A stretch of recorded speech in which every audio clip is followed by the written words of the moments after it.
Já que estamos num tema tão relevante, Amanda Santos está na área, dando sequência à nossa série de reportagens, né? Muito interessante. Hoje a gente vai mergulhar um pouquinho no judiciário, Amandinha, é isso? Boa tarde. Boa tarde, Polita, é exatamente isso. A gente vai falar um pouquinho sobre Heráclito Carneiro Ribeiro, gente. Por quê?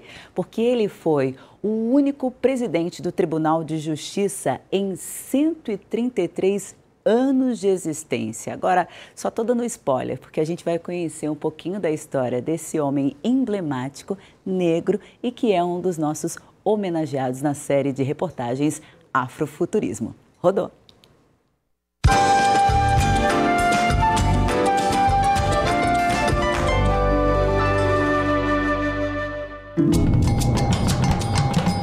As mãos que assinaram documentos emblemáticos em meados de 1900 eram negras. Um exemplo é esta ata de 1931, onde o então presidente Tavares Sobrinho do Superior Tribunal de Justiça renuncia ao cargo em sessão extraordinária por não estar de acordo com uma indicação sem o consentimento da presidência. No mesmo documento, se nota que Heráclito, que era até então vice-presidente do tribunal, também renunciou como ato de lealdade. Um pouco antes, no primeiro dia de 1914, um artigo do então juiz Heráclito deixava bem evidente a insatisfação com os desdobramentos do tão esperado Código Civil Brasileiro. O texto é do jornal Gazeta do Comércio. No fim do documento, um desejo para um ano mais afortunado. Da grandeza da obra dele como profissional, né, como jurista, os cargos que ocupou, os grandes cargos da época que ele ocupou, é realmente extraordinário. Em 1922, ele já era desembargador do Supremo Tribunal de Justiça do Estado. Um desembargador faz análise de peças jurídicas com rigor. O trabalho consiste basicamente em ouvir os questionamentos que foram feitos pela acusação e defesa sobre possíveis lacunas que foram deixadas na primeira instância. No século passado, essa responsabilidade era ainda maior, porque poucos homens tinham o poder de decisão. Heráclito Carneiro Ribeiro estava entre essas autoridades. O desembargador Heráclito sempre me chamou a atenção, principalmente porque a foto dele está bem ao centro nas fotos dos ex-presidentes do tribunal e um sorriso largo. Então, sempre eu esperava que alguém se interessasse em falar sobre ele, né? Já que nós temos essa pesquisa da biografia de todos os desembargadores, de uma mente brilhante, um homem extremamente culto. Um homem à frente do seu tempo, que enfrentou pelo caminho diversas batalhas pela educação e a justiça. Trabalho há 17 anos como historiador no tribunal. A gente tem que correr atrás de muito material, imagem, foto. Heráclito a gente encontrou, né? A gente tem aquela foto dele, que é a famosa foto que foi retirada, né, do túmulo, né? E temos uma foto que a gente, por um acaso, localizou junto com outros desembargadores, né? E a gente fez uma higienização dessa foto e hoje a gente tem ela no nosso acervo. É muito interessante para nós devido à posição e à época dessa pessoa, da importância dessa pessoa. Heráclito nasceu em Salvador, mas foi aqui que se consagrou na carreira. Exerceu a função de juiz em Laguna, Tubarão, Araranguá, São Bento do Sul, Joinville e Florianópolis. Foi promovido a desembargador em 1922. Fundou o Instituto Politécnico e o Ginásio José Brasilício, instituições de ensino secundário comuns na época. Além disso, é um dos fundadores da primeira faculdade de Direito da capital, que teve sede no prédio onde hoje se encontra a Academia Catarinense de Letras. No livro Cofre Aberto, existe um artigo com uma correção de Heráclito quanto à decisão da Faculdade de Direito. 11 de fevereiro de 1932. Aí foi criada a Faculdade de Direito, os fundadores estavam ali. Mas aí o Heráclito Carneiro escreveu uma carta para o jornal, dizendo assim: eu quero corrigir algumas informações do seu informante.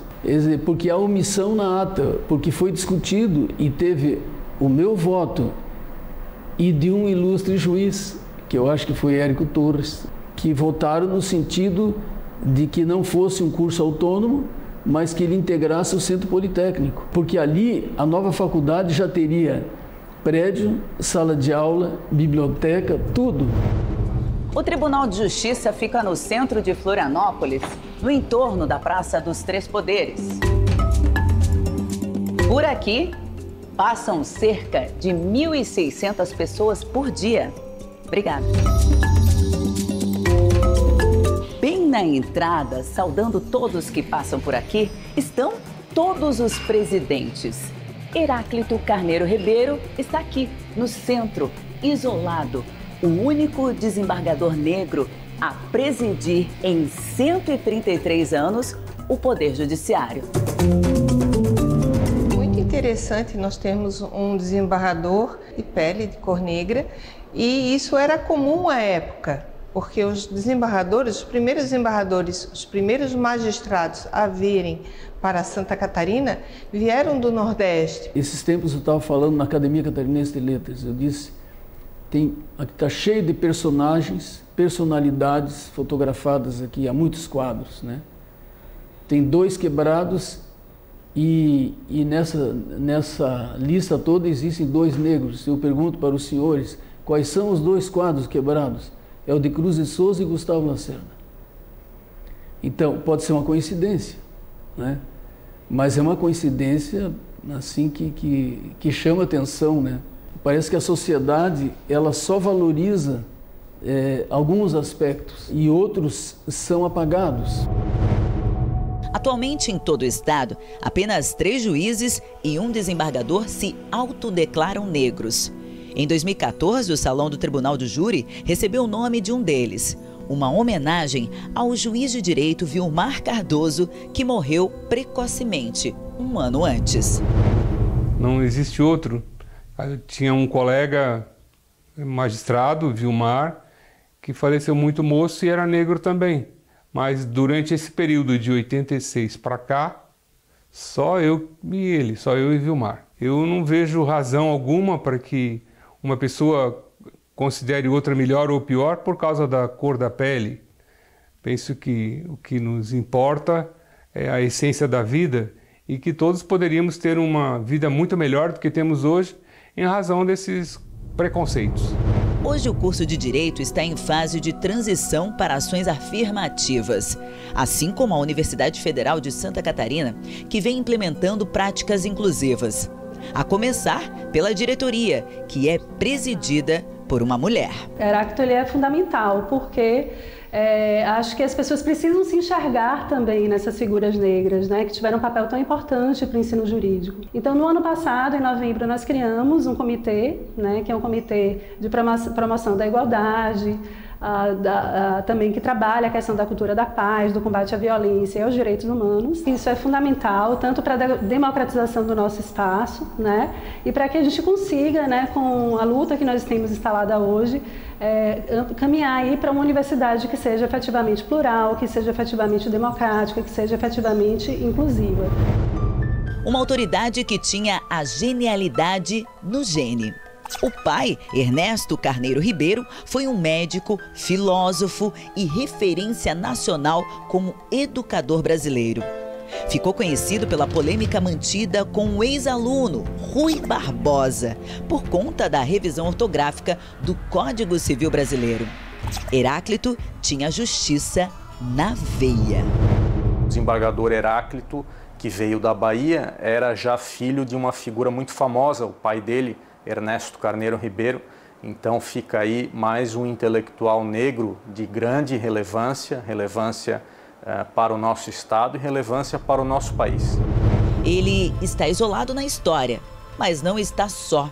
Deixou um legado no direito, no judiciário. Um magistrado que dispensa apresentações, mas que carrega o título singular de ser o único de conceder embargos e petições no mais alto escalão da justiça. A Assim como ele, outro político foi referência na área de tomada de decisão. Diferente de Heráclito, tem um nome mais popular e fez carreira na política. O assunto da próxima reportagem. Entrega um pouquinho esse jogo aí pra gente. Será? Será que eu dou spoiler? Olha, é um nome muito conhecido, é nome de cidade e a gente sabe bastante coisa dele, mas eu te garanto que amanhã tem muito mais. Abdon Batista. Para quem não conhece, amanhã a gente conta tudinho.